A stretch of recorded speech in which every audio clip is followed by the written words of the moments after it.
What's up YouTube, Oliver from Tech TV here, just doing a quick tutorial on how to create this iPad or Apple shiny text rather.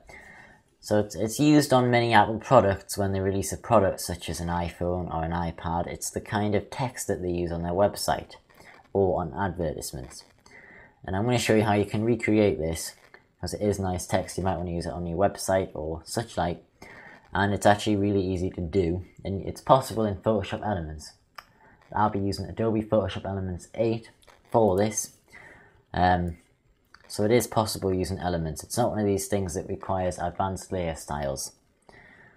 So what we're going to do, I'm going to start with creating a new blank file. I'm going to leave this one open so we can compare them at the end. I like making mine 1280 by 720 pixels. I'm just going to call it Untitled 1. I'll just say like text. REC to say I'm recording it, head it on OK, and I'm just going to drag it over the top of that one. So to start with, what we're going to do is we need to create this gradient so that it's darker and then has a lighter highlight. So to do that, this is what we're going to do.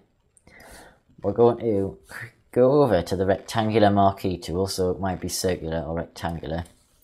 We need to make sure it's on rectangular and draw a pretty big rectangle that almost fills this space. And then we want to let go. We're going to head over into the gradient tool and make sure your gradient's set up like so. So basically the first colour needs to be this hashtag, AC, AC, AC. And it's a light grey to the darker grey, which is 4A, 4A, 4A, and click on OK. We're going to drag from the bottom up to the top, and we'll get this gradient, press Command and D to deselect. Next thing we're going to do is create a new layer, and this part actually creates the text. The lighter colour is the highlight, and then we'll put a darker colour, which is what the main sort of text is, and then we'll put, well, you'll see. From here, what we're going to do is go over to the marquee tool and change from rectangular to elliptical, and we're going to draw out an elliptical marquee tool. It obviously needs to fit the whole space to about there, I suppose, and make sure that the center of the the top half of the ellipsis, so it's near the center of the square. Doesn't matter if it's not exactly. And then what we're going to do is simply go over to the gradient tool, and we're going to go over to edit the gradient and make this first color, the AC one, just a black or 6 zeros, and then click on OK. And then we're going to go over and draw a gradient. Obviously make sure you hold shift from the top of the marquee down to the bottom of the rectangle, let go, and it will create this rather big shape on top.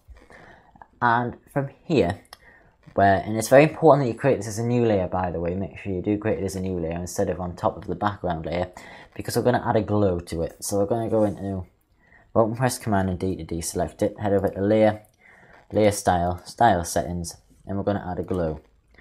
We're going to make it an outer glow, and we're going to make it white. We're going to leave the opacity set in the way it is, but we're going to change the size to 40. Obviously, it's up to you exactly how you set it. You can adjust the opacity if you want. I'm going to just leave it on the same setting, size to 40, and click on OK.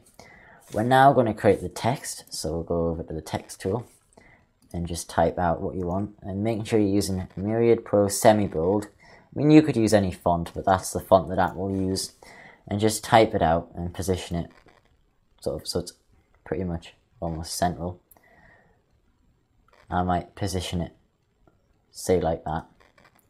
And then what we're going to do is go onto this layer, press Command onto the background layer, and then we're going to merge these layers together to make one layer. And now what we're going to do is head over to the iPad 2 and press on, we need to double click on the background layer to unlock it, and then drag it in front of the iPad 2, and then press on Command and G, which creates a clipping mask, and we now have this text effect. However, we might want to go back and edit this, so we're going to press on Command and T, which brings up the free transform, but as you'll notice, it pretty much fills this sort of square, and to be able to rotate it, you need to grab the nodes that are on the end. So I like to make this a bit bigger so you can see grey around the edge, and then go to Command and T again, and hit G on this top layer, and then basically, if you wish, you can just rotate so that it's further down on the two. Use the arrow keys or whatever to kind of drag it down a little. So I'm going to leave it at that, and then click on the tick, and I am happy with that. So basically it's very similar, if not the same, except that that text I've just dragged it out to make it a bit bigger. And that is how to very quickly and easily recreate the Apple shiny text that they often use in product advertisements. Okay, well, thanks for watching this video. Don't forget to comment if you have any questions, thumbs up this video, and subscribe to the Tech TV channel for more videos like this coming soon. Bye for now.